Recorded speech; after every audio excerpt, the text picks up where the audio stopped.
towards his daughter's killer.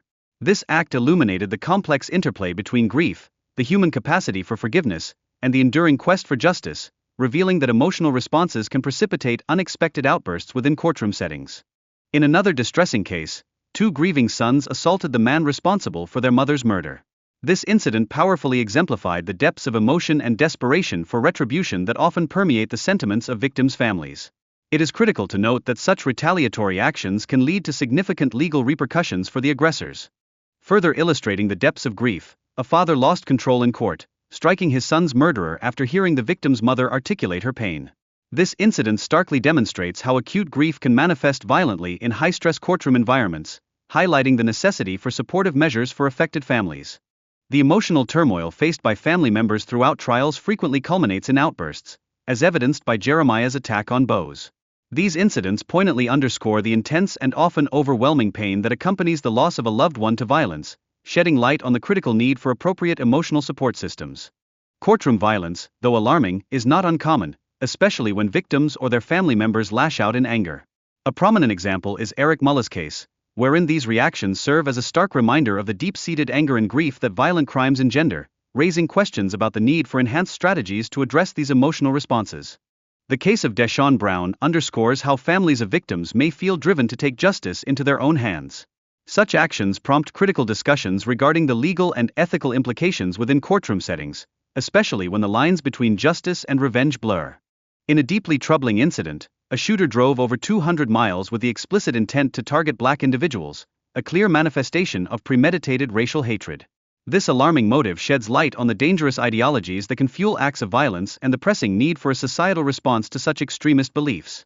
Additionally, the shooter's manifesto, which expressed white supremacist ideology merely 2 days prior to the attack, raises significant concerns about the pervasive influence of extremist content online. This underscores the urgent need for vigilance in combating the spread of such dangerous ideologies.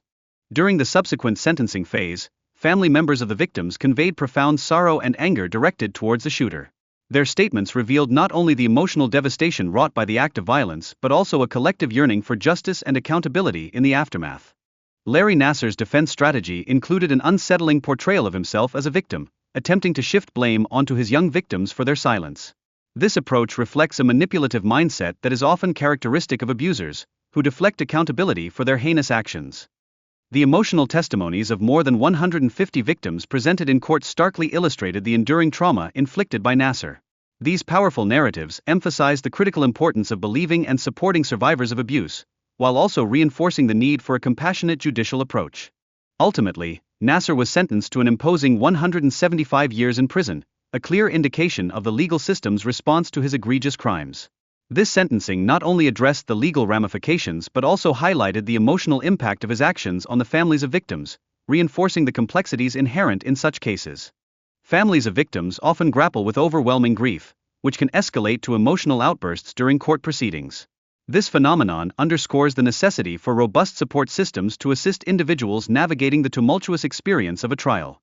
The chaos that occasionally erupts in court serves not only to disrupt the proceedings but also raises concerns over potential opportunities for defendants to escape. This alarming reality emphasizes the urgent need for enhanced courtroom security measures to protect the integrity of the judicial process. When justice appears inadequate, it is not uncommon for victims' families to consider taking matters into their own hands, a choice that frequently results in further legal complications. This cycle of violence can severely hinder the healing process, complicating the already challenging journey towards recovery. Dwayne Smith, the father of Jamila, made headlines when he attacked Thomas in the courtroom, a visceral manifestation of deep emotional pain and the incessant struggle for justice. Such reactions poignantly highlight the trauma families endure in the aftermath of violent crimes, emphasizing the psychological toll that these situations exact. In a related incident, Jayan Forrest's preliminary hearing devolved into chaos as family members confronted him directly in court.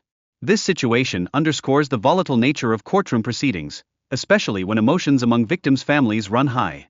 The erratic behavior displayed by David St. John in court shocked attendees and served as a reminder of the unpredictability of defendants during trials. His actions illustrate the potential for courtroom environments to become intense and uncontrollable, posing challenges for all involved.